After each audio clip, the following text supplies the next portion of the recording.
Sveiki. Labai Šiandien diena.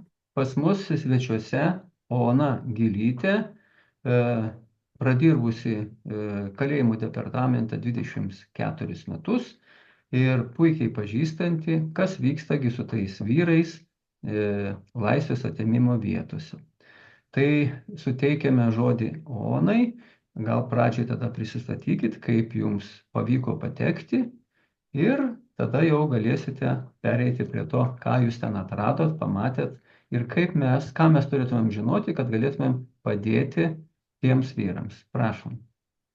Ačiū. Na, 95 metais išėjau iš mokyklos, dirbau mokykloje, turėjau dvi specialybės ir pagal psichologo specialybę išėjau dirbti į kalėjimą. Tai buvau pati pirmoji psichologė vyrų kalėjime. Tuo metu Panevėžyje dirbo kita kolegė ir Pravieniškių sustiprinto režimo pataisos darbų kolonijoje dirbau 20 metų. Na, vyrų išgyvenimų pasaulis mane iš tikrųjų gerokai nustebino ir turėjau labai gilintis, kad daug ką suprasčiau. Nes mes šiaip jau esame įpratę įsivaizduoti, kad vyrai tai yra tvirti, stiprūs, kad jie emocijas lengvai įveikia. Tikrai ne. Tiek, kiek yra, mačiau, nutekėjusių vyrų ašarų skausmingų, tai geras upelis tekėtų. Deja, per tą 20 metų. Ir tai nepaisant statuso nuteistųjų bendrijoje.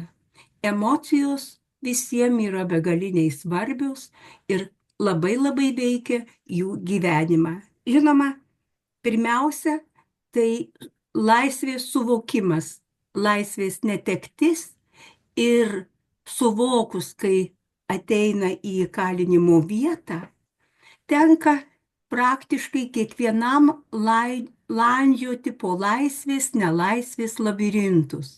Laisvės labirintai, kas ten, ko netekau, kas buvo brangu, kas nepasikartos. Ir nelaisvės laukiantys labirintai, kurie dažnai nežinomi, o jeigu žinomi, tai galimai dar daugiau baimių. Ir tada asmenybė turi gilintis į savo vidinius resursus, rasti laiko ir valios savianalizei. Tai yra, kas dabar aš esu, kuo tapau, kodėl aš čia, ką tai reiškia man, kas bus, su kuo aš čia bendrausiu, ką aš čia veiksiu, ką aš moku, ką aš galiu. Kokia yra būtent begaliniai svarbu, kokia yra išgyventa patirtis laisvėje. Ir jeigu būna, kad asmenybė turi nelaisvės patirties, tai dažnai sukelia dar daugiau įvairių, tokių probleminių išgyvenimų, o kaip šį kartą bus, o kas čia vyks, o ką aš čia sutiksiu. Ne vienas atvejas yra buvę, kad, tarkime, dėl galimų grėsmių, kurios gali jam iškilti atėjus į būrį, kurį nors, kad asmenį reikia, yra buvę atvejų, kad net į kitą įkalinimo vietą tekdavo išvežti. Ar dėl to, kad jis nepadarytų naujo nusikaltimo, ar dėl to, kad jis pats netaptų nusikaltimo auka. Tie dalykai vyrų dvasioje, vyrų sieloje, vyrų vidiniam išgyvenimų pasaulyje yra begaliniai svarbus. Jeigu turi nelaisvės patirties, tai vėlgi labai svarbu, kur buvo, kuriai kastai priklausė. Nori, nenori, bet nuteistųjų bendrijos tradicijos, kurios nepriklausomai formuojasi, dalinai priklausomai nuo vidaus tvarkos taisyklių, kiekvienai asmenybei patekusiai į įkalinimo vietą yra labai svarbios. Nes galimai nuo to kartais priklauso jo sėkmė, jo galimybė atlikti bausmę ir išeiti sveikam sielų ir būti kokiam sveikam kūnu. Tai yra begaliniai svarbu. Deja, yra buvę atvejų, kada vieną prisimenu iš asmenybių teistų iki gyvos galvos. Vienas žmogus man sako, žinai, psichologė, jeigu mane varytų į laisvę, aš ant žemės krisčiau ir įsikabinčiau į pareigūno kojas arba už stulpo, nes laisvėje aš neturiu kur gyventi ir nežinau, kaip gyventi. Taip kad po ilgų įkalinimo metų asmenybė išeiti į laisvę toli gražu yra nelengva. Ir žinoma, asmenybė, jeigu turi patirties, tai tada jau vėlgi galvoja apie savo santykius su kitais nuteistaisiais galimus, apie savo galimą santykį su pareigūnais, jeigu jis yra buvęs gydymo procese, ankstesnėje nelaisvėje, tai vėlgi labai stengiasi suformuoti, išsakyti reikalavimus ir tokiu būdu, žinoma, stengiasi išlikti kiek tai įmanoma stipresniam. Nes ką gausiu čia, kas bus su manimi. Situacija dažnai susidaro tokia, kad kita diena neaiški. Tie, kurie neturi laisvės atėmimo patirties ir tą galėčiau pasakyti lygiai taip pat ir dabar per šitos 4 metus, kur dirbu psichiatrijos skyriuje, kad yra begaliniai svarbu suformuoti asmenybės gyvenimo tikslą, kas laukia, ko aš tikiuosi, kas yra tunelio gale, kiek yra įtvirtintas stiprus pareigos jausmas asmenybėje, kokia yra valia, ar pajėgsiu atsispirti pagundoms. Na, tarkime, vartoja narkotikus, aš sakau, o tai kur jūs gaunate tų narkotikų? Sako, eidamas radau, takeliu eidamas per zoną. Sakau, kaip be būtų keista, va tiek metų, žinai, būnu ir nei sykio neradau nieko, o tu radai. Žinoma, tokie niuansai parodo mūsų darbo sistemos trūkumus ir labai blogai, kad tai tenka tiems asmenims, kurie yra silpnesni. Dar liūdniau būna, jeigu nelaisvės atlikimo vietoje, bausmės atlikimo vietoje būtent pradeda vartoti narkotikus. Nors yra buvę atvejų, kada asmenybė patekusi į įkalinimą meta rūkyti. Sakau, bet kiti pradeda rūkyti, o jūs metėt rūkyti. Sako, žinai, psichologė, dar nedaug dievė parūkysiu ne vietoje ir ne laiku, tai gausiu nuobaudą. O ką man to reikia? Ir iš tikrųjų kartais nustebėtinai stiprių asmenybių yra. Ir žinau, tokių išėjusių į laisvę, kurie sukūrė gyvenimą, kurie visiškai socialiai gyvena. Tai sugebėti įžvelgti savo paties gebėjimą, valią, pasirinkti ir tinkamai paprieštarauti įkalinimo vietoje asmenybei yra begaliniai svarbu. Kada kalbam apie laisvę, ir aš klausiu, o kas tai yra ta laisvė? Na, tai sako, ką nori, tą darai, kur nori, ten eini. Tai žinoma, aš pradedu juoktis ir sakau, šitokių dalykų negirdėjau. Nes jeigu asmenybė supranta, kas yra laisvė, tai galima pagal deterministus sakyti, laisvė tai suprastas būtinumas. Ir vienintelis žmogus pasaulyje, kuris buvo vienas laisvas, tai Robinzonas Kruzas, kol pas jį neatėjo į salą penktadienis, kada jau turėjo derinti interesus, gyvenimą, savo gyvenimo stilių.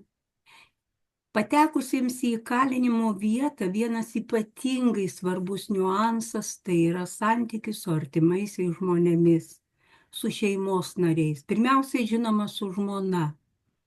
Ir, jeigu manęs paklaustų, kokį paminklą, kam paminklą reikėtų pastatyti įkalinimo vietoje, tai aš sakyčiau paminklą motinai ir paminklą žmonai.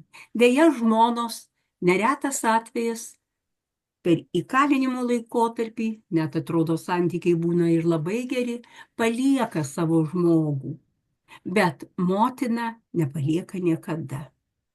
Ir tai padeda išgyventi.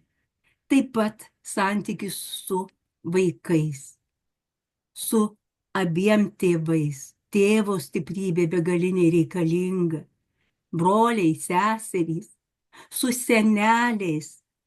Esu girdėjusi nepaprastai daug gražių atsiminimų tų žmonių, kurie vaikystėje neturėjo tėvo, šeima buvo išsiskyrusi ir gyventi padėjo senelis. Arba dėdė, mamos brolis, tėčio brolis.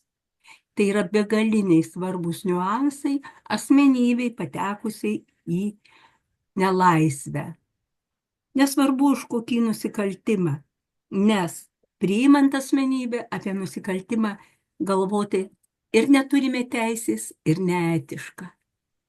Nors visada, žinau straipsnį, kalbame apie tai, bet tai įvykių tokių būna, kad iš tikrųjų stebina. Ir asmenybė pati žiūrėdama iš šalies į tą situaciją labai teisingai supranta, suvokia ir atgailauja. Labai svarbu būna, ką moka, ką gali. Prisimenu vieną nuteistąjį, kuris kalėjimo antrųjų pataisos namų bažnytėlėje nupiešė šventuosius paveikslus. Fantastiškas lygmuo. Ir aš jį klausiu, sakau, o tu seniai pieši? Ne, sako, aš nežinojau, kad aš moku piešti. Nežinojau, kad moku. Ir tada pradedi galvoti, kiek daug neatskleistų gebėjimų lieka asmenybėse, žmonėse, mokyklos laikotarpiu, šeimoje. Ir paskui tik tai, kada patenka į ypatingai sunkias gyvenimo sąlygas, tai tie gebėjimai pražysta tartum žiedas ir padeda išgyventi. Pelno pagarbą. Šitos asmenybės visada būna išskirtinės. Ir daug jų. Ir gebėjimų muzikinių, ir meninių gebėjimų, ir medžio skulptūrų įvairiausiais atvejais. Šitie gebėjimai padeda įvertinti ir įtvirtinti savo ambicijas, suteikia teisę kitų nuteistųjų tarpe turėti savo vardą.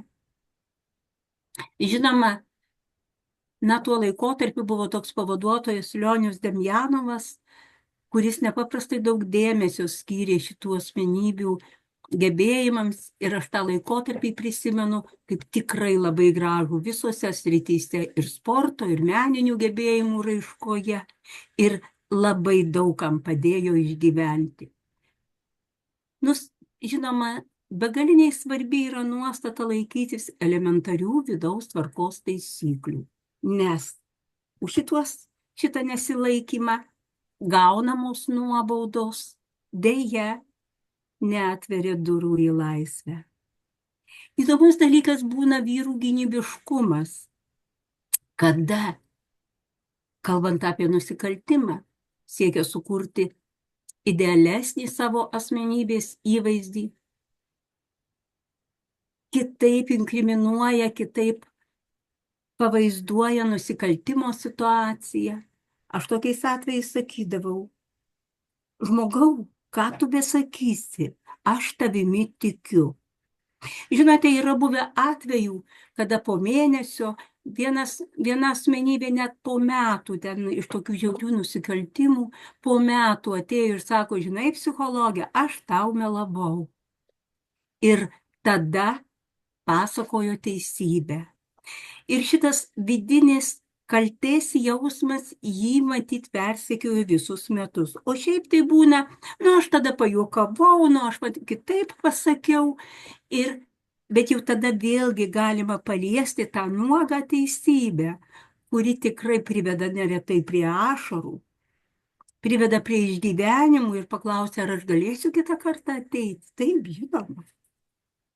Taip, kad kiekviena asmenybė socialiųjų vertybių aspektu turi savo nuostatą, turi savo santykį, sugeba išgyventi kaltę, ją pajausti ir vienu ar kitu aspektu vėl gebėti gyventi. Iššūkiai, su kokiais iššūkiais susiduriame? Laisvės ateimimo vietoje, su kuo susiduria šitie žmonės? Tai laisvėje turėtų poreikių, potraukių, polinkių, gebėjimų. Apie polinkius, gebėjimus aš jau šiek tiek kalbėjau, bet iš tikrųjų kartais nustebina tiesiog. Poreikis bendrauti.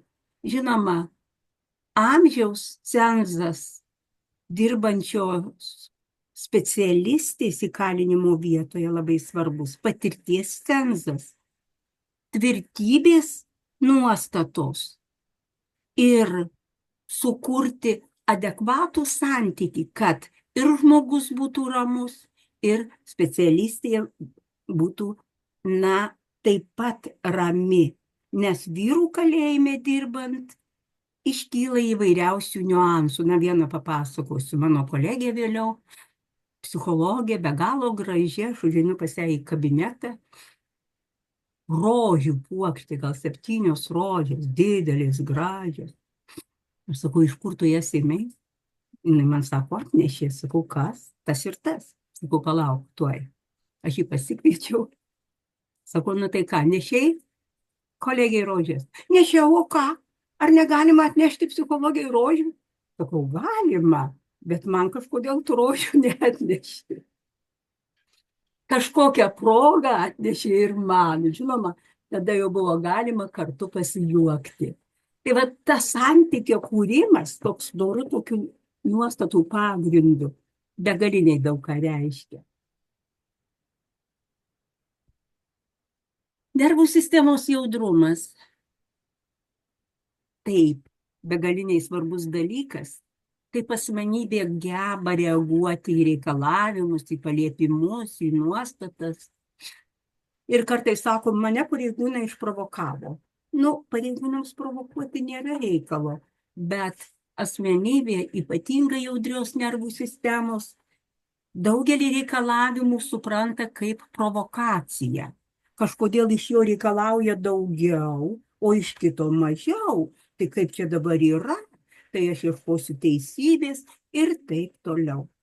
Su nervų sistemos jautrumu yra begaliniai susietas mūsų temperamentas. Tokiais atvejais, kada aiškinamės įvairias situacijas, aš tuos dalykus aiškinu ir sakau, žinai, žmogau, kad charakterį reikia keisti, tai turbūt girdėjai ne vieną sykį, bet niekas neliepia keisti temperamento. Turiu tokį testuką neblogą ir kada pasiaiškinam situaciją ir analizuojam tada testuko duomenis, tai žmogus paprastai lieka patenkintas, ale sako, tu žiūrėk, matai, kaip čia mane, kaip teisingai. Labai daug sėkmė priklauso nuo sportinės veiklos galimybių. Jeigu asmenybėje laisvėje sportavo asmenybė ir mėgsta sportą ir užsiima, yra labai daug galimybių organizuoti sportinės varžybas įvairaus lygmens ir tada tikrai asmenybės labai gražiai susiduria. Ugdymosi galimybės taip pat yra be galo svarbios ir mokykla, pamokos, užsiėmimai visai pagaliau nesvarbu, kokiam lygmenį išmoksi, bet tai, kad tu esi besimokantis, užsiėmęs. Prisimenu vieną žmogų, kuris, sako, bet kaip tu taip suspėjai, jis 3 veiklose dalyvavo. Sako, žinot, aš bėgte, bet už tai kiekviena diena man trumpėja ir greitai labai eina laikas. Iš tikrųjų, asmenybėms laisvės atėmimo vietoje reikia sudaryti labai daug galimybių įvairialypiai veiklai. Labai daug reikėtų galimybių. Žinoma, gal tai ir nėra lengva, nes reikia ir vietos, ir įrangos, ir panašiai, bet šitie užsiėmimai asmenybei labai padeda išlaikyti socialiasias vertybės, žmogiškumą, etinę sampratą. Savikontrolės lygmuo. Praktiškai turbūt, aš tik įskaičiuoju tuos nuteistuosius, kurie patenka į kalinimo vietą už sukčiavimą. Tai labai dideli organizaciniai įvairaus pobūdžio gebėjimai, stambios vagystės. O tos asmenybės, kurios sėda už kūno sužalojimą, nužudymus, įvairiaus lygio konfliktus, emocinius, fizinius, dažnai priklauso tai lygmuo nuo savikontrolės lygmens asmenybėje. Kokį nusikaltimą padaro? Kodėl? Žinoma, labai daug, aš dabar neatsimenu duomenų tikslių, bet apie 70% nusikaltimus tokių susijusių su emocinio pobūdžio problemom padaro asmenybės neblaivios. Arba alkoholio, arba narkotikų paveiktos. Ir kada negauna, jeigu iš tikrųjų meta šitą įprotį, tai labai didelė įtaka būna, galvojant, mąstant apie ateities perspektyvą. Labai didelis dalykas. Gebėjimas laikytis, jau minėjau, vidaus tvarkos taisyklių, tai čia yra fantastika. Bendravimo ypatumų. Paprastai būdavo, tarkim, aš einu per zoną, už nugaros eina vyrukai, išgirstu keiksmažodį, atsisuku ir klausiu, kuris keiksmažodį vartojot? Aš. Atsiprašyk. O kitas sykį sakau, apsidairyk. Tarp kitko, skirtinguose nuteistųjų bendrijos sluoksniuose bachūrams vartoti keiksmažodžius buvo neprestižas. Ir dalis ir kitų lygmenų nuteistųjų orientuodavosi. Keiksmažodžių nereikia, tai žemas lygmuo. Savigarbą išlaikyti yra begaliniai svarbu. Ir begaliniai vėlgi svarbu nuo įgimtų gebėjimų ir laisvėje pasiekto raiškos lygmens, nes tai atveria galimybės įkalinimo vietoje bendrauti, veikti, netgi bendravimas būdavo bažnytėlėje, ateina į mišias, žinoma, tos asmenybės, kurioms yra svarbiau žymiai, jo paties pradeda savikontrolę nuo savęs, ne nuo kitų, taip ir laisvėje. Bendravimas, konsultavimas su pacientais yra begaliniai svarbus. Ir kaip jau aš minėjau, maksimali pagarba ir absoliutus atsiribojimas nuo asmeninių dalykų su nuteistaisiais. Yra buvęs vienas kitas atvejis, kada tiesiog situacijoje, aš prisimenu vieną jauną vaikinuką, jis atbėgo pas mane, vos neverkdamas, naujųjų metų išvakarėse, buvo labai šalta žiema. Ir sako, psichologė, mama mano atvažiuoja, o aš neturiu pasimatymo ir aš nežinau, kaip jinai čia išbus tą visą naktį. Ir aš paprašiau jo telefono numerio, šiaip jau tai mano telefonai būdavo klausomi, bet tai nieko tokio. Aš paskambinau jo mamai mamos neradau, sesers telefoną jis dar buvo užrašęs iš savo namų telefono. Ir pasakiau, kad to pasimatymo nebus. Na ir po naujųjų metų, kažkiek tai dienų praėjus, kai ta mama jau atvažiavo į pasimatymą, jis atėjo pas mane, pribėgo atidaręs duris ir į skruostą pabučiavo. Sako, aš be galo laimingas, kad jūs man padėjo. Nieko ypatingo nepadariau, bet asmenybė jautėsi laiminga. Svarbiausia tai laikytis pagrindinių principų - empatijos, pagyventi jų emocijomis kartais tokiais sunkiais periodais. Ir teko ne vieną kartą eiti bendrauti su tėvais ir su žmona, nes jiems būdavo reikalinga tiesiog pagalba, emocinė pagalba. Ir tėvams, ir tam pačiam nuteistajam. Autentiškumas, paskatinti, kad jis atsiskleistų. Akceptuacija - tai priėmimas be išankstinių nuostatų. Tai yra mano žmogus, su kuriuo aš privalau bendrauti pagal savo pareigybę ir bendrauju. Bendrauju pagal savo sąžinę, nuostatas ir profesionalumą. Metodikos, kokios būna taikomos, šiuo atveju, tarkime, psichiatrijos skyriuje, tai dažniausiai psichiatras pasiūlo vienu ar kitu aspektu atlikti tyrimą, bet kuriuo atveju, ar būdavo dėl išėjimo į laisvę metodikos, ar ateities agresyvumo nustatymui, ar dabartinių lygmenų, ar išgyvenimų, emocijų, streso, depresijos, santykių, bendravimo, ar kitais aspektais, visada nuteistasis yra supažindinamas, kokią metodiką norima atlikti. Jis turi teisę atsisakyti. Supažindinti reikia su metodikos esme, kur bus panaudoti duomenys ir kaip. Jeigu jisai sutinka, tada atliekamas tyrimas. Jeigu jis nesutinka, tyrimo atlikti nevalia. Jis yra asmenybė, turinti visas teises, kaip ir priklauso asmenybei. Kaip jau sakiau, jis būna supažindinamas su rezultatais, paaiškinama jam suprantama kalba. Pagrindiniai dalykai, kuriuos aš čia įvardijau, laikytis visų pagarbių pagrindinių bendravimo principų, dalintis turimomis žiniomis ir gebėti pasimokyti iš kiekvieno nuteistojo asmens, kad galėčiau padėti labiau kitiems.